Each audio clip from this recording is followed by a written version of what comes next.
Spiral Practice 81. Sonia is comparing the cost per ounce of her favorite cereal with several different sized boxes of cereal at several different stores.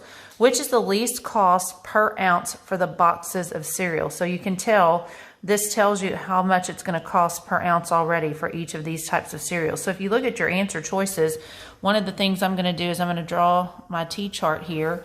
Okay, I see that this one has 3 digits after the decimal, so I'm going to make them all have 3 digits after the decimal, and I'm going to compare. Now I can do that one of 2 ways. I can look at the places here, 1, 1, 0, and 2, and what is the smallest? 0. So it's going to be this one, C. The other thing you could do is think of this as 140, 101, 91, or 200, and what's smaller? 91.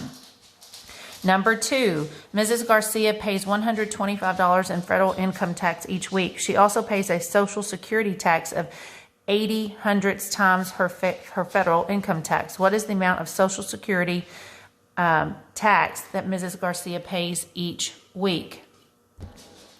Okay, so if we take the 125 and it says this much times, we're going to multiply that 0.80.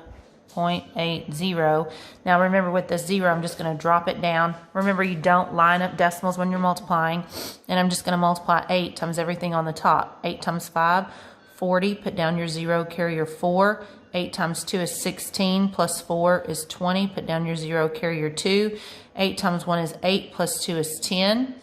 Okay, right here, 2 decimal places, so we need 2 in our answer, 1, 2. So it would be $100 that she's paying in Social Security tax. It's going to be F. Okay, number 3. Belinda drew a rectangle, so I'm going to do that. She drew a rectangle with a length of 8 centimeters and a width of 3 centimeters. Which equation can Belinda use to find the area of the rectangle? Formula for area, length times the width. So you know you're going to be multiplying 8 times 3. 8 times 3 over here is answer choice D, which we know is going to equal 24. 24. Now look, it would be centimeters with a little 2 after it. Square centimeters, centimeters squared. Remember, you're counting the number of squares when you're finding the area.